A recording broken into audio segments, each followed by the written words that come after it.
코로나19로 온 국민이 숨죽이는 요즘 밀집 시설 가운데 가장 많은 코로나 확진자가 나온 곳이 있습니다. 바로 서울 동부구치소인데요. 지난해 12월 15일만 해도 법무부는 동부구치소에서 코로나 확진 판정을 받은 사람이 14명이라고 밝혔습니다. 그런데 20여일이 지난 지금은 확진자가 1,100여 명이 넘어갑니다. 이곳에서 무슨 일이 있었길래 확진자가 이토록 급증했을까요? 먼저 구치소는 죄가 확진된 사람이 가는 교도소와는 다릅니다. 아직 유무죄가 확정되지 않은 사람이 수용돼 있는 곳입니다. 구치소 수용자가 당국의 관리부실로 코로나19에 걸리게 됐다면 당사자와 가족은 어떤 심정이 들까요? 동부구치소에서 코로나19 확진 판정을 받은 수감자 기혁 씨의 아들로부터 좀 더 자세히 이야기를 들어봤습니다. 사태가 터진 거 자체도 1차 코로나 검사를 한 다음에 2차 코로나 검사를 하기 전에 사람들을 방에 섞어놨어요. 현재 보면은 새로 들어온 사람이 37도가 넘는다고 열이 계속. 그러니까 그런 거 보면은 방을 계속 바꾸게 한대요. 싸잡아가지고 계속 사람들 섞어놔서 그렇게 된 것 같아요. 동부구치소는 지난해 11월 27일에 처음으로 직원 가운데 확진자가 나오고 20여일이 지난 12월 18일에야 첫 전수조사를 했는데요. 1차 전수조사를 시작하자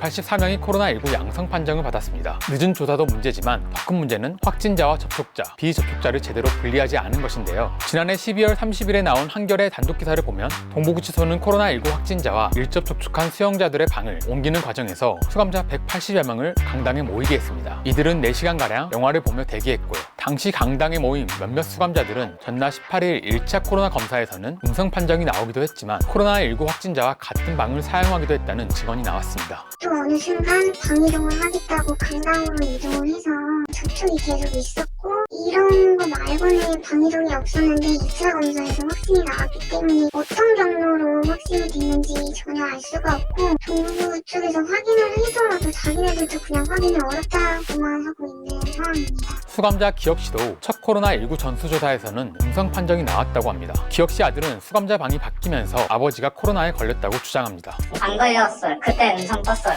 음성 뜨고 나서 어느 날 밤에 갑자기 방을 바꾸라고 해서 방을 바꿨대요. 그 다음에 양성 떴어요. 동부구치소 방역 환경도 심각합니다. 마스크가 잘 보급되지 않자 개인적으로 돈을 내 마스크를 사려고도 했는데요. 이마저도 잘 오지 않는다고 합니다. 정부 쪽에서 마스크를 불량하게 써가지고 그래서 코로나가 퍼졌다 이렇게 됐는데 아버지 서신 보면은 마스크를 구매했는데 안 왔다고 써져 있거든요. 공짜로 달라는 것도 아니고 돈을 주고 샀는데도 안 주는데.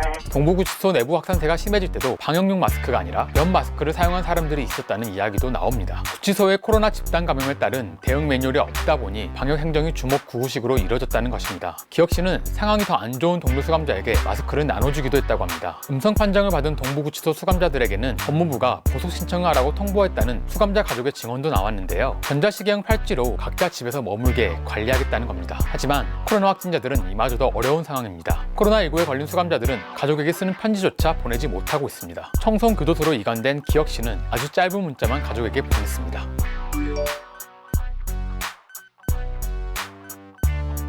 당장은 동부구치소 집단 감염이 더 확산되지 않도록 방역을 강화하는 일이 필요해 보입니다. 이후 늑장 대응으로 일으키운 법무부 교정당국의 책임 소재를 명확히 규명해야 할 것입니다.